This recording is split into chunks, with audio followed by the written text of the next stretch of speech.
நான் முதல்ல இந்த ஜாதி படம் எடுக்கிற டைரக்டர்களுக்கு எதிரான எப்போவுமே ஸ்டேட்மெண்ட் கொடுத்துட்டே இருப்பேன். ஜாதியை சொல்லவே கூடாது, ஜாதியை பேசக்கூடாது. இங்கே யார் யார் என்னன்னு எந்த சீட்டில் யார் உக்காந்துருக்கோன்னு யாருக்குமே தெரியாது. பா ரஞ்சித்னு ஒரு டைரக்டர், வெற்றிமாறன் ஒரு டைரக்டர், சில டைரக்டர், இன்னும் சில டைரக்டருங்க வளர்ச்சி கண்டதுக்கு அப்புறம் தான் சினிமா தளர்ச்சி ஆகிப்போச்சு. சினிமா தளர்ச்சி ஆகிட்டு போச்சு. என் பக்கத்தில் யாருக்கான எப்படிங்க எனக்கு தெரியும். எல்லாரும் சேர்ந்து விசில் அடிக்கிறோம். ஜாதியை சொல்லவே கூடாது சினிமாவில். அதனால் இந்த ஃபங்க்ஷனுக்கு ஃபஸ்ட்டு நான் ரஞ்சித் சார் ஃபோன் பண்ணாங்க, வரலாமா வேண்டாமா. ஏன்னா என்னோட கொள்கை அது. சினிமாவில் ஜாதியை சொல்பவன் சமுதாயத்தில் ஒதுக்கப்பட வேண்டியவன். என்னுடைய கொள்கை வேறுபாடே கிடையாது. நமக்கு கால்நடை பயிற்சி பண்ணுவான், விவசாயம் பண்ணுவான், அவ்வளவுதான் சூத்திரன். அவனை கீழ்நிலைக்கு மாத்துறது யாரு?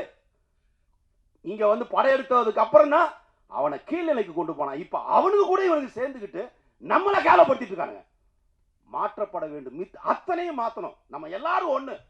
இந்த எண்ணத்தை யாரு படமாக எடுக்கிறார்களோ அவர்களைத்தான் இனி நாம் கொண்டாட வேண்டும்.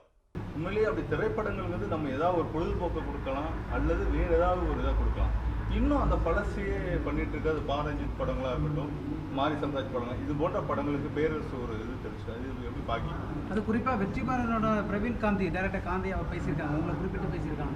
ஓகே, உங்களுடைய வளர்ச்சி இருக்கு, தமிழ் படம் வந்து தளர்ச்சி ஆயிட்டு, நீங்க வளர்ச்சியில் இருக்கீங்க அப்படின்னு சொல்லியிருக்காங்க. பழைய அந்த கடந்து வந்துட்டாங்க மக்கள். இன்னும் அதை வைத்தே படம் எடுத்து இன்னும் மக்களை ஒரு புண்படும் செய்கிறாரா வெற்றிமாறன்? எனக்கு இது எப்படி பதில் சொல்லணும்னு தெரியல. ஆனால் வந்து இந்தியாவில் சாதிய ரீதியான ஒடுக்குமுறை இன்னைக்கு இல்லை அப்படின்னு ஒருத்தர் சொல்கிறாங்க, அல்லது சமூக ஏற்றத்தாழ்வு இல்லை அப்படின்னு இன்றைக்கி ஒருத்தர் சொல்கிறாங்கன்னா அவங்க எங்கே வாழ்ந்துட்டுருக்காங்கன்னு எனக்கு தெரியல. அப்போ இருக்கா தமிழகத்தில்?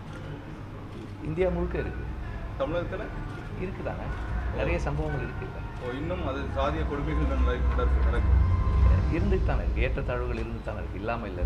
திருநெல்வேலியில் எடுக்கப்பட்டது, இப்போ விடுதலை டூவும் எடுக்கப்படுது. ஹரி மாதிரி வெற்றிமாறனுக்கு திருநெல்வேலியில் ஒரு சென்டிமெண்ட்டாக மாறிட்டு இல்லை அப்படிலாம் இல்லை. இங்கே வந்து இது ஒரு காலகட்டத்தில் எடுக்கிற படம், ஒரு பீரியட் ஃபில்மு. அதுக்கான லொக்கேஷன்ஸ் இங்கே சரியாக இருக்குது. ஓடைகளில் தண்ணி ஓடுது, அதுக்காக அதனால அந்த மாதிரி. செய்திகளை உடனுக்குடன் தெரிந்து கொள்ள உடனே சப்ஸ்கிரைப் பண்ணுங்க.